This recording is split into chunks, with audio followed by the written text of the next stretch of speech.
It just so happened that I started a brand new company that year in 1994. It was in nutritional science. We discovered new techniques for extracting whole food ingredients from food instead of using the typical synthetically made nutrients that proliferated the food industry and the supplement industry. And we really believed that somehow finding whole food nutrients and discovering ways of providing them in standardized, nutritionally effective forms had something to do with this company of provision that we had been called into. But we started building a business around that and selling those products. We got 80 patents around the world on those kinds of technologies. But you know, as the years moved on, 1995, 1996, 1997, somehow we were struggling to find the connection between what we were doing in ministry. And then in 1997, we were working with an orphanage organization out of Romania, just financially supporting it along with some other people in our church. And the caregivers came and shared, you know, what they'd done with the contributions and how they were trying to improve the lives of these kids. But at the end of the discussion, she said, but it's heartbreaking to see what's going on with our children. They're sick all the time, and we don't know what to do about it. And I'm sitting here with the development of some of the most advanced technologies in nutritional science. Everything that she was talking about that was going on with those children was a malnutrition-related issue. So I walked up to her afterwards and I said, listen, this is who we are. This is what we do for a living. Let us donate product to you. I know it will impact those children. At the end of the year, we got back with her, and sure enough, what a dramatic change in the lives of those children. And so we just felt like that was the ministry calling on our lives, is to connect what we were really good at doing with what we were passionate about doing, which is saving the lives of children. You know, my wife and I have a passion for fatherless children. Many of you know this, but we adopted all of our kids from all over the world. So this was very unique and very special to us. Well, after that year, we thought we've got to find a way to formalize this. And because there was no template for this Joseph company, we did what we knew to do. We had a for-profit company, and we just started a not-for-profit ministry called Manna Relief. And it was a great blessing, but it ran off of the typical charity model. And what that means is that I found out real quickly we became full-time beggars and part-time workers in our ministry. Because without money, nothing happens in that model of distribution. And we did our best. We raised money, and in the next decade, we sent products to kids in over 80 countries of the world, doing our best to meet the needs of the world's most vulnerable. Then 2008, 2009 came along, and it caused a major shift in our thinking, because that's when we went through the economic meltdown in this country. And no doubt it hurt every industry. But listen, you guys know this better than me. No industry was impacted as much as the not-for-profit industry. We lost maybe 70% of our donor base in about a year, year and a half.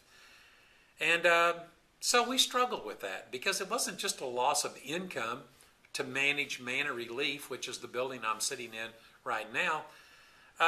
It meant that 70% of the kids that we were helping, we had to cease sending product to. And that's heartbreaking, to know that those kids go right back to where they were before you found them years ago. So we started praying that God would reveal to us a new strategy, a new model for doing what we were passionate about doing. My answer to prayer came late 2010. Somebody sent me an article from Harvard Business Review entitled, "Can Entrepreneurs Save the World?" And I thought, I'm an entrepreneur. That's my passion. What is this all about? Well, it was about a whole new business strategy called social entrepreneurship. Now, that's a secular term for what I think is the Joseph calling. The only thing is, the world, when they created social entrepreneurs, did build a template of how to do it, created a structure for exactly what we're talking about. I got so excited about social entrepreneurship, I couldn't hardly sleep at night. I started Googling it. I started buying every book, reading every article. And what I found out is that it basically took the two components that I'd created, a for-profit entity and a not-for-profit, and put them together into this new model of social entrepreneurship. And so I was just overwhelmed by the opportunity of doing that. The problem is that I already had a for-profit company that was already structured, all of its profit margins, all of its distribution monies. It was publicly traded. Your first obligation is to shareholders. I quickly realized I couldn't retrofit this concept of giving into an existing organization. I had distribution partners all over the world through Manna Relief that helped me take the products that I'd created and get them to the world's most vulnerable kids. Well, my distribution partner in Mexico was the former president of Mexico, Vicente Fox, and his wife, Marta. And so last year I was down in Mexico and I was talking with President Fox and I said, are you aware of the new model of social entrepreneurship? I am just overwhelmed with the opportunity it brings into the marketplace or from the marketplace to create sustainability to not-for-profit missions. And he said, I'm very familiar with it. And he said, in fact, I'm going to host the first conference on social business in Latin America this summer. And I would love to have you come down because I think there's some sort of collaboration we can create from that conference to help do what we're doing with children much more effectively. He said, my guest speaker is going to be Mohammed Yunus, who is the creator of the Grameen Bank in Bangladesh. And he's sort of the poster child or the face of social entrepreneurship. The Grameen Bank created a loan instrument called microfinance, and it was designed to put poor people into business. And it's become today known as the #1 strategy in the world for fighting global poverty. So this is a for-profit bank that would take its normal profits and reinvest them into the lives of people who all they needed was an opportunity to succeed, a chance to work themselves out of their hopelessness and despair. And it was so successful that Mohammed Yunus won the Nobel Prize in 2006 for the creation of microfinance. So he came to Mexico. I went to the conference. What an inspiring man, you know, someone that really understands the model of social entrepreneurship. And he said, you know, one of the biggest misconceptions about microfinance is that people thought we just gave people $20, $25 and said, go start a business. He said that would have never worked. I mean, we're talking about people that not only had never had a business, but in many cases had never had a job. 97% of the recipients of microfinance in Bangladesh were women who didn't historically work in that culture. So he said, that's not what happened. We just didn't give them money. We had to create businesses that we would put them into and use microfinance to help them start that business. So I said the first social business we created in Bangladesh was designed to address the issue of childhood malnutrition in our country. He said malnutrition is the most devastating thing that happens in children's lives worldwide. Over half the kids in Bangladesh were malnourished. It's the #1 cause of death of children in the world today. It robs kids of their destiny. It inhibits their ability to grow and prosper, to learn, to concentrate. He said it just devastates their lives. And so we wanted to address that. So we had to have a manufacturing partner. And Dannon Yogurt stepped up to the plate and said they would build a manufacturing facility in Bangladesh, make little yogurt cups, enrich them with vitamins, make no profit on the manufacturing or wholesale distribution, put them in retail stores at prices that the poorest of the poor could afford. And he said, so that was a social enterprise. We put them into retail stores, he said, and not much happened. Retailers made their standard markups, which was fair. That's what we expected them to do. He said, and even though it was economical, no one knew the story. And he said, what we came to realize is that retailers didn't share the passion that we had for impacting these malnourished children. To them, it was just another commodity on their shelves, next to popsicles, behind diapers. And so people walked into their store, they didn't get presented the opportunity of what they could do to impact their children. They just sat behind the counter and rung up whatever the sales were. So he said we had to adopt a new strategy. So we went into the villages of Bangladesh and we enlisted village moms. These were the mothers of the children that were being impacted by this devastating thing called malnutrition. And we told them about the solution that we had created, how economical it was, and we used our microfinance to put them into business of selling these yogurt cups. We took all the profit and money that would come through the retailing model, sold it at exactly the same price, only gave it to the village moms. And he said within a year, the business had exploded. They said within a year, where they had a good proliferation of village moms, they guesstimated that between 40 to 50% of all the kids in those villages were eating their yogurt cups. So he said, mission accomplished. And then they knew that they were on to something. And he said, so what I'm encouraging you to do, all the people at this conference, maybe 600 or 700 people, is to never try to attack status quo from a passive perspective like the retail model. He said, you got to go right into the heart of the problem. Find the people who are impacted by the problem, economically incentivize them to be part of the solution. And so after the conference, President Fox brought myself and Mohammed Yunus together and said, I love that story about the Grameen Dannon Yogurt Project. He said, I want to create a similar project, only instead of regionalizing it to Bangladesh or to Mexico, I want to make it worldwide. He said the reason is because malnutrition is not a developing world problem anymore, developing nation problem. It's a global epidemic.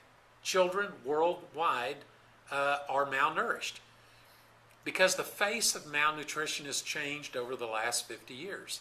It used to be a starving child maybe in Africa or Southeast Asia. He said today it's an obese child in the United States, Mexico, Europe, Australia. The World Health Organization is just now starting to talk about a new form of malnutrition that causes kids to be overweight and obese. So it's not a caloric deficiency that causes malnutrition. It's a deficiency of essential nutrients in the foods that we're eating. And he said we've got to educate moms. We've got to link them together worldwide. We've got to solve the problem. So we started a collaboration that day. We called it the EmSquared Project. EM stands for Eradicate Malnutrition by multiplying the efforts of compassionate people all over the planet who want to make a difference in the lives of these kids. So he said, we're going to need some partners. We're going to need a manufacturing partner like Dannon Yogurt who will agree to make these products at no manufacturing profit so that we can sell one into the marketplace at competitive retail pricing, because you have to bring good value to a consumer for this to work. And at the same time, because we make no profit, take our profit and match the same product to be donated to a child in need. Because the kids that we're going to impact have no capacity at all to purchase these products. So we'll do like the Tom shoe model. Every time they sell a pair of shoes, they donate a pair. So every time we sell one of our whole food, standardized whole food products, food bars, which we call the Hope Bar, we will donate one of equal value to a child in need. And then we will compensate compassionate people all over the planet for helping us solve the problem. So he said, what I want to do is link village moms together all over the world. Village moms in Texas, village moms in Oklahoma, in Mexico, in China, in wherever, to help bring an end to this problem of childhood malnutrition. And so what started as the EM2D's Project has now evolved into EmSquared, a company that does exactly what the project was designed to do. We create a whole food bar called the Hope Bar that is not only standardized with whole food ingredients, but all the vitamins and minerals come from whole food sources. That's a technology that I understand. That's the unique selling proposition into the marketplace for this bar. Because every other bar, every other food product in the marketplace that is standardized with vitamins and minerals, they're all enriched with synthetically made vitamins and minerals. And we have learned through science that food-based ingredients are completely different than those that are made in a chemical factory. And so we provide the first standardized nutritionally effective levels of nutrients in a whole food bar. That's the Hope Bar, guys. And listen, one bar will change your life, change the life of your child, change the life of your family. And so our model is simple.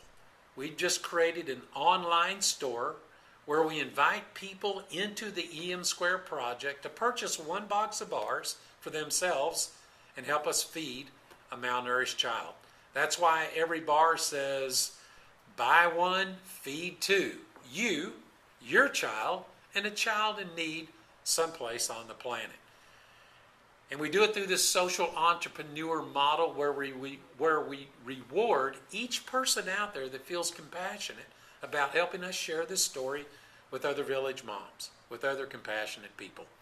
So that in a nutshell is the program of EmSquared. Thanks for letting me share it with you. I know that people there will answer some of your questions about how you guys can become involved. Blessings to all of you. Have a great conference.